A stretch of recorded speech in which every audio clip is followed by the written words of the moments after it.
Greetings to all our viewers, and we welcome you. We are starting a series called Health Watch. It's a series that will be focused on the health message as part of our faith.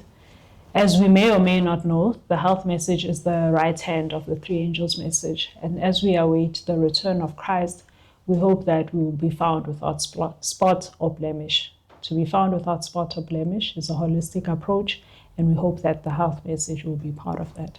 My name is Nthabiseng Moshane, and I will be the host of today's session. And we are also joined by a brother who will introduce himself.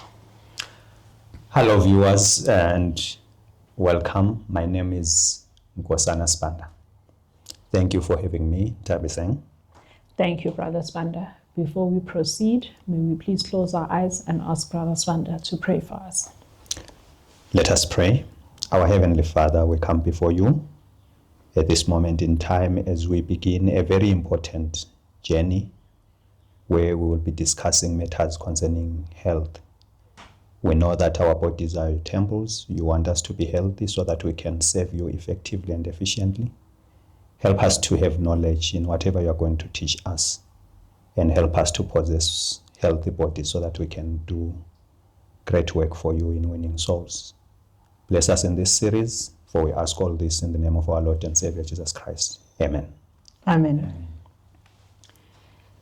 As we start, we're going to be speaking about a plant-based lifestyle. We're hoping that this will be a nice wedge, an entering wedge into how we introduce the health message. So, Brother Spanda, could you please explain or give us insights? What is a plant-based lifestyle, and how does it fit in our health and spiritual values in our faith? Thank you, Sister Nthabiseng. A plant-based lifestyle is when one undertakes or decides to subsist on a diet that constitutes plant foods only. That is a plant-based diet. It constitutes plant foods only. And this dietary lifestyle is very, very important because plant foods supply us with essential properties that are very important for our bodies. Properties like vitamins, minerals, fiber, and phytochemicals. And phytochemicals are what we don't get from animal foods. We can only get from plant foods. And these chemicals are very important because they are what make our food medicine. So we get all the essential properties from plant foods. And also plants are very important for us spiritually because they take us back to the original diet that God gave us in the beginning. You know, when God gave man plant foods, he had a purpose. He knew that these foods will sustain him spiritually, mentally and physically.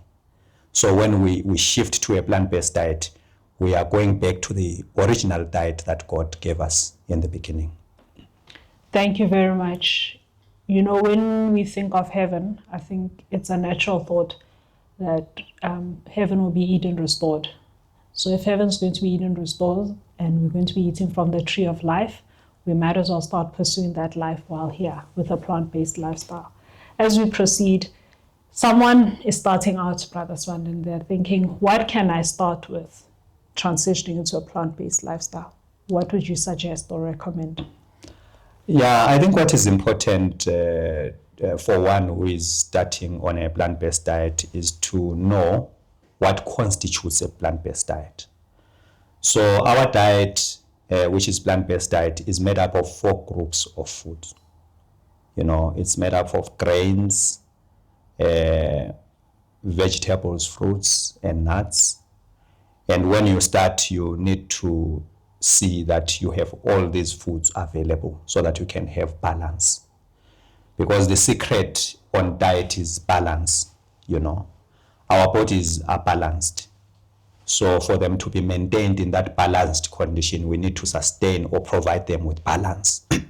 So one who is deciding to venture into a plant-based diet must make sure that he gets a balanced diet, which he can get from these 4 groups that I've mentioned, you see. And without a balance, then your decision can be a failure at the end of the day, because your body will not be getting adequate nutrients that are provided by these foods. You see, so many decide to go into a plant-based diet, but as they transit into that diet, they don't, realize the importance of providing a balanced diet. And therefore, they eventually run short of certain nutrients that are very important in their bodies. And when they are sick, the doctors will say, eat meat. The reason of their sickness is not because they were not eating meat, but it's because they ventured into a plant-based dietary lifestyle without considering the important fact of balance, you see. Thank you. And we must also remember that the meat we want to eat, those animals are plant-based. Yes. So we might as well go back. Yes, we might as well go back to the primary source of food. Yes. So as we embark on plant-based diets, there are myths, there are things about nutrition, considerations that we need to make. You have spoken about how balance is so important. Let's speak about how does one ensure that they're getting protein. When people are on a plant-based diet, there's always this call of you're not getting enough protein. The best protein comes from animals. You are neglecting your body, especially, pregnant women. Yes. They will also be told that. What would you say about protein? Yes, yeah, that's the question that has always, come up when you talk about plant-based dietary lifestyle. People talk about protein, and because they believe that protein is the basic, nutrient for health. Well, in the plant-based dietary lifestyle, we've got foods that provide protein, especially nuts. Nuts constitute of, beans, legumes, all nuts, including tree nuts, seeds as well. They provide us with protein. And because of science and an advancement in research, there has been discovered that there are beans that now provide complete protein, you see. In the past, it was believed that we cannot get complete protein from plant foods. When I'm talking about complete protein, I'm talking about foods that provide all the essential amino acids, which are 9 in number. But through research, it has been discovered that soybean can provide the body with complete protein, you see. And also seeds like chia seed and pumpkin seeds can provide the body with all the essential amino acids that are needed. Amino acids are building blocks of protein. They are very essential in assisting the body to carry out different functions in the body. So now we can get adequate protein from plant foods. And also, even if we cannot get foods that provide us with complete protein, we know that foods have got different nutrients according to their, difference. We've got different beans. We've got lima beans, we've got black beans, white beans. They've got different amino acids. So providing yourself with variety will make up a complete protein, because you can get one essential amino acid from there and another one from there and another one from there. So it is important that you have variety. Actually, variety is the secret of providing your body with a balanced diet. Right. So variety is the spice of life, but don't eat spice. Yes. Which plant foods would you say are the richest in iron, calcium, and vitamin B12? Because these are the ones that a lot of people tend to grieve about when it comes to plant-based. Yes, there are many foods that are rich in iron, and iron is very essential, especially when we talk about blood, because it is a blood-building nutrient. And we can get iron from foods like beans, lentils, tofu, nuts, different types of seeds, leafy green vegetables, and other vegetables. Actually, it's abundant in a lot of foods. But now what we need to understand about plant iron is that it is called a non-Hem iron. A non-Hem iron is a type of iron that is not readily absorbed by the body. You see, yes. And then there's a Hem iron, which is mainly from the animal foods, which is readily absorbed by the body. But does that put one at a disadvantage? No, because you need adequate vitamin C for the body to be able to absorb plant iron. And do we not have vitamin C? It's plenty everywhere, you see. So we get vitamin C every day, which assists our body to absorb that iron. So there's no worry about, the fact that it is a non-hem iron, which is not readily absorbed by the body.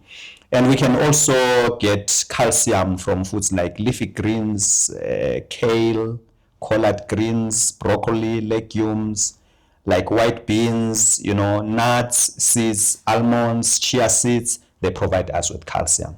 There is abundant calcium in plant foods which can strengthen our bodies. There has been a misinformation regarding calcium, and there has been an information that urges people to use dairy as the main source of calcium. But research shows that calcium from dairy milk is not good for our health. Actually, it shows that it weakens our bones rather than strengthening it. You see, and if you make a research, if you do a research, you'll discover that the countries that are producing dairy, that are leading in the production of dairy, are the countries that are leading in the diseases of the bones. So there's a relationship between dairy and bone diseases. But we get good calcium from plants, which can sustain us, sustain our bodies. Plants provide good calcium for our bones. Coming to vitamin B12, we can't get vitamin B12 from plants. It is a vitamin that is synthesized in the body. It is very important that your diet constitutes of lot of fiber. Yeah. Yes, because fiber is not digestible. So it goes and stays in the colon, and there in the colon it gets fermented. So during the process of fermentation, that is when vitamin B12 is synthesized. Okay. You see. So we urge that people make sure that they've got adequate fiber. Actually, fiber is an essential nutrient, though it doesn't provide nutrients like other nutrients which have vitamins and minerals, but it assists the body to manufacture essential minerals that we cannot get from the food. You see, so we need to have abundance of fiber in our food. So we get iron and calcium from plants. Mm-hmm. Vitamin B12 is synthesized in the body using fiber. So we need a high fiber diet in order to produce more. Yes, we need that fiber. To contribute to vitamin B12. Yes. But we can get iron and calcium. And then if we are taking supplements, we should look for those supplements that are vegan. Okay. But in most cases, it's not necessary for us to get supplements, because if we get adequate diet, our body is able to manufacture the vitamins or minerals that we cannot get from the foods. Mm-hmm. So what is important, as I stated before, is balance. People lack in balance. We need to make sure that our diet is balanced, because those nutrients that we get from the foods are the ones that assist our bodies to make those that we don't get from the food. Mm-hmm. Yes. All right. Are there any simple meal plans or basic food groups that we can use as this guide for balanced eating, as you've spoken to us about striking a balance? Yes. As I have mentioned, that we've got 4 groups of food: grains, fruits, vegetables, and nuts. Nuts are made up of all nuts, all beans, all seeds. So these make up a balanced diet. But we cannot, it's very important, difficult to make a meal plan for anyone, because not all have the same foods, you see. But what I would say is that when considering to embark on a plant-based dietary lifestyle, be creative to use or in using the foods that you have. But make sure that the foods are balanced. You have got foods from all the groups of foods that we have. But be creative in making your own plans, in making your own recipes, and experiment on different foods until you come up with recipes that can be nice and palatable, providing your body with nourishing nutrients. All right, thank you. I think that leads us to the part about practical everyday living. We often get the notion, people say a plant-based lifestyle is a Western lifestyle and it's a costly lifestyle. What do you say about that? Is there truth in that? Is that a misconception? What would you say is affordable plant-based staple foods that, Yes, people we can always have? get such a notion from people. It is true, it is not true. It is true when you are not yet on a plant-based lifestyle. By merely, looking at it and assuming, you might think that it's an expensive lifestyle. It is also not true when you decide to eat processed plant foods. Sometimes we make our plant-based dietary lifestyle very expensive by resorting to processed foods, which become very expensive. But we need to make sure that we are getting our foods in their natural state. We need to educate ourselves to eat food in its natural state as much as possible. And it makes it affordable. When I go and buy my soybean, it's different from when I go and buy a soy sausage. Soy sausage will be expensive, but a soybean will be will be cheap. Cheap in means and cheap in what it provides in the body. Because processed foods will eventually cause diseases as well. So sometimes we think that we are enjoying the meals by eating these processed plant foods. And yet, because they have been processed, their nature is no longer, balanced. The nutrients there, because of the processing, is no longer balanced. It is now lacking some important nutrients. And chemicals as well have been added there, which will then cause diseases in our bodies. So it is very important that we eat food in its natural state. Go and buy soybean, cook them as soybean as they are. Then they will provide essential nutrients to your body. Okay, so I suppose also buying plant-based in their most natural state, they might not necessarily have as long a shelf life as the processed food, but we can do much more. Yes. With what we buy at the market. Yes. Okay. Again, there's a myth that people that are on a plant-based diet, they're undernourished or they're weak. What do we have to say about that? It's a misconception.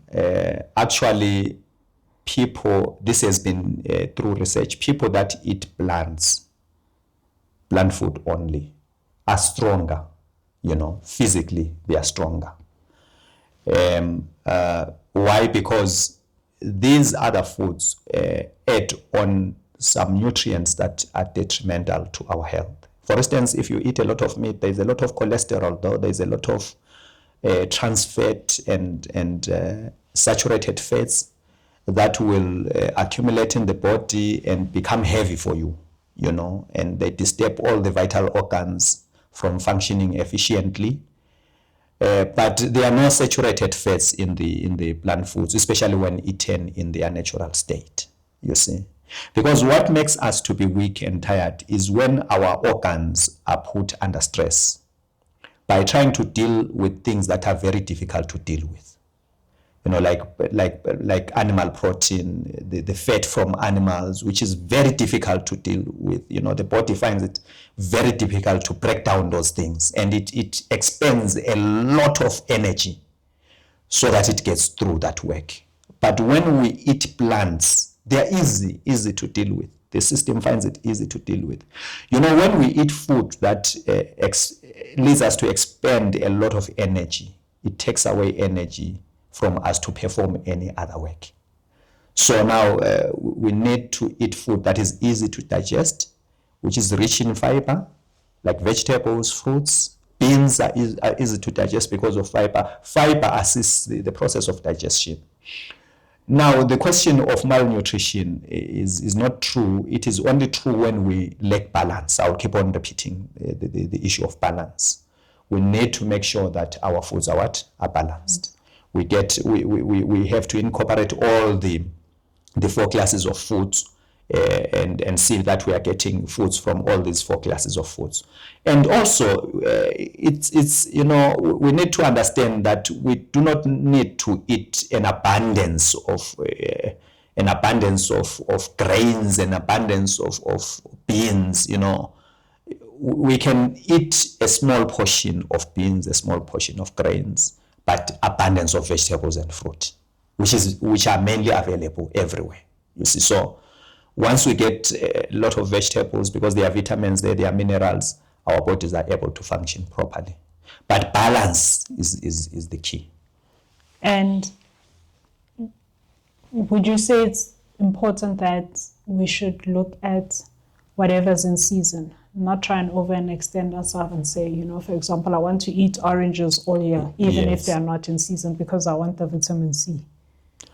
It's important to eat things that are in season, but it's also very, very important to look for those foods that are not in season, if they are available, so that you keep yourself balanced. Yeah. But we know that foods that are in season are abundant at that particular time when they are in season. And what I believe is that God has provided foods in seasons according to his wisdom, and we are not going to lack, because those foods will provide what we need, what our bodies need, you see. But the foods are available in season and also not in season, because they are available in different countries and they are transported to different countries. We can get foods that are not in season here in South Africa because they are imported into South Africa, and then we can have them even out of season. But then you will find that some foods, while they are out of season, they become very expensive because they are not in season. They are scarce. They are not abundant, you see. But let us use those foods that we are able to get at that particular time. Okay, thank you. Now, children and youth, sometimes we get the notion that a plant-based diet is a decision children can make when they're adults, but for now they need and they need animal products for growth, or that the mother, while she's pregnant, needs animal products so that she can have a healthy pregnancy, or that they be a healthy child. Can children thrive on a plant-based diet? Yes, they can thrive on a plant-based diet, and I think you mentioned it before that even those animals that we believe provide us with nutrients depend on plants, So without plants, there cannot be survival. Even animals that eat meat, they eat plants indirectly, because those animals which they eat get their food from what? From plants, you see. And when we look at the animal kingdom, we see that the strongest animals are herbivores. They eat plants. And we know that their young ones eat plants. They don't eat meat, and then when they are old, they start eating plants. No, they eat plants, and they get milk from their mothers. And they grow up to be as strong as their mothers or as their parents. So it is with us as well. Plant foods have all the nutrients that we require. As long as we balance the nutrients, we get all the foods that provide us with all the nutrients that we need, our children can be strong. They can be strong physically, they can be strong also mentally, they can also be strong, spiritually. You see, because through research, food contributes also to behavior, character, morals, you see. So those who subsist on plant-based will also be healthy, morally, as well as mentally and physically. Okay, thank you. So a plant-based diet is not necessarily more expensive, and it's not necessarily to the detriment of children or maternal health. When you use the example of animals, elephants are herbivores, and they are pregnant for a mighty long time, and they survive. So can we. So You spoke also about the spiritual benefit for on a plant-based diet. Would you also say it contributes to our spiritual growth, that there's a relationship between what we eat and our relationship with the Lord, or even our relationship with our brethren? Yes, there is, because if we look at the biblical history, we see that there has been a degeneration spiritually marked by the shift that there has been in what man is eating. You know, if we read from Genesis to the time of Noah, we are told that evil increased because of what they were now eating. You see, if you read from the spirit of prophecy, especially in the patriarchs and prophets, it says that they had started eating meat even before God gave them permission to do what? To eat meat, and evil increased. And because they were eating meat, you know, killing animals every time and eating that meat, they got to a point where they were not even scared to kill another person, you see. And when God looked at that generation, he repented himself that he had created man, and he said, I will destroy man. So the greatest contributing factor to the deformity of the spiritual health was the diet that man was eating.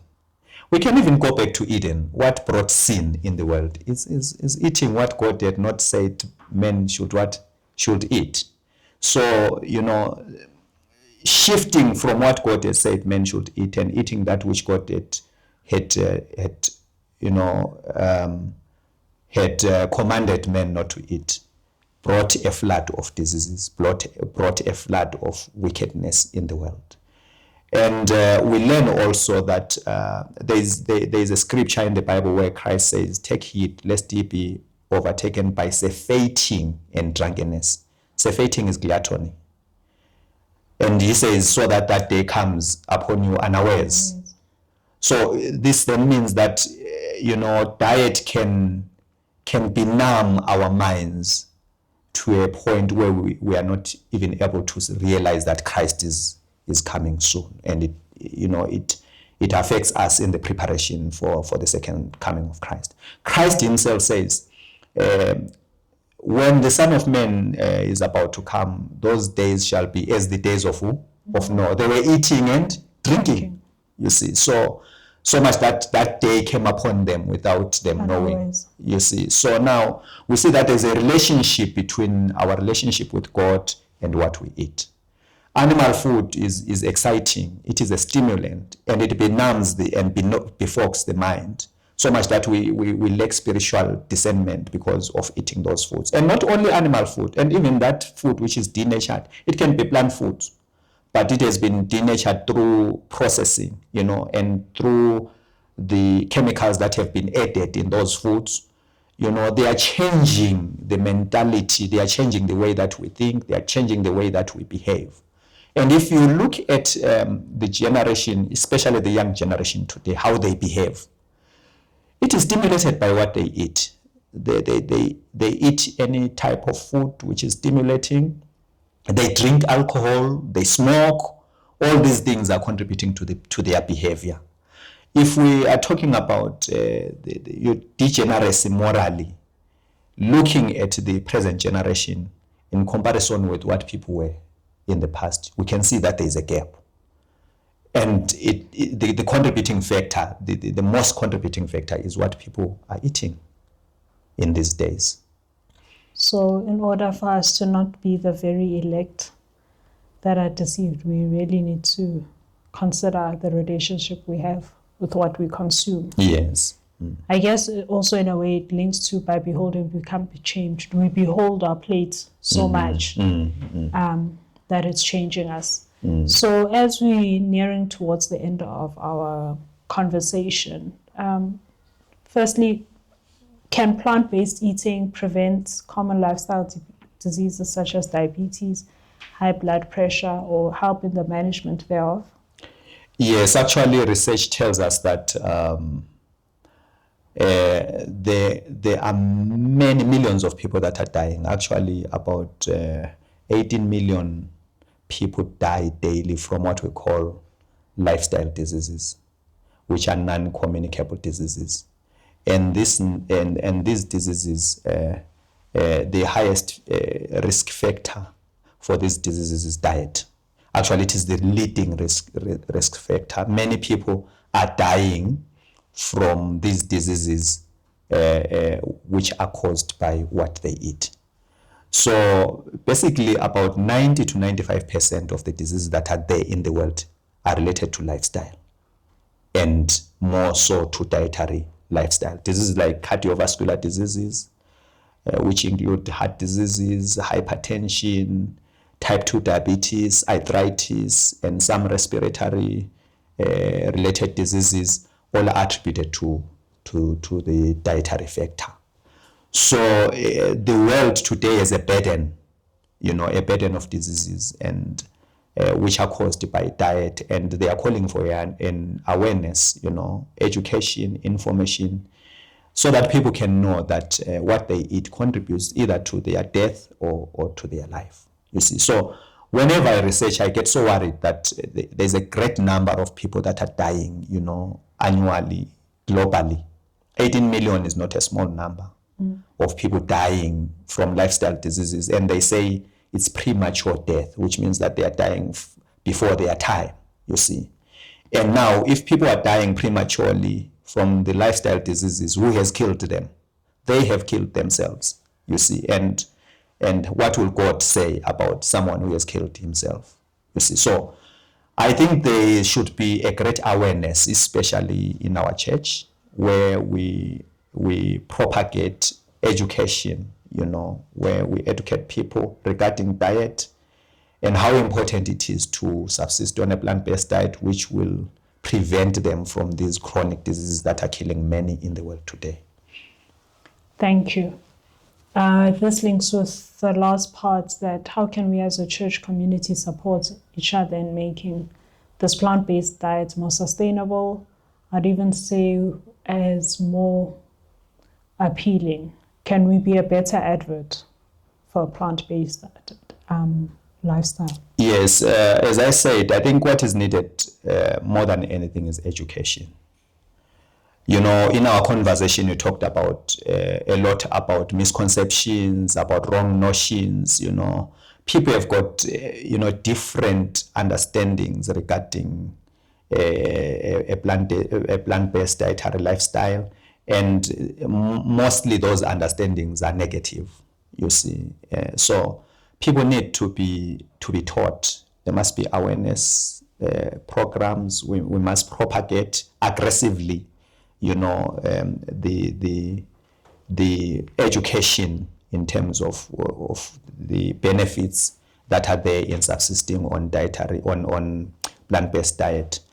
Once we educate people and they've got that knowledge, they will see something nice about following a plant-based diet, rather than something which is a disadvantage to their lives, you see. So I think we need to educate people first in our church, and they have that knowledge, and after having that knowledge, they adopt the lifestyle and experiment on it and experience the advantages of it. And then it will be easy for them to share with others, especially out there, the advantages that are there in subsisting on a plant-based diet. Thank you, Brother Swanda. That concludes our conversation today about the introduction to a plant-based diet or a plant-based lifestyle. So open your lunch tins at work, show people what you are eating, and then also remind them, which is, I think, something people forget a lot. In South Africa, we have the 7 colors or several colors or whatever colors phenomenon. Most often, those colors are actually plant-based food. So let's remind people that they actually have already stepped into the waters of a plant-based lifestyle. It's just about eating that food in a better condition, and that it does more for their body than for their tongue. Thank you very much. May we please close our eyes, then I will pray, and thereafter we shall see you next time. Thank you. Our Heavenly Father, we're thankful for the opportunity to gather in your name. We're thankful for the opportunity to discuss the very things that you had created for man to eat in the Garden of Eden. We ask you to be with us in the message that we are putting forth, that it transform us and also transform those that are listening. Please help us that we have bodies that are worthy to be received into heaven, and that we can all live lives that please you. We ask for all of this in Christ's holy name. Amen. Amen.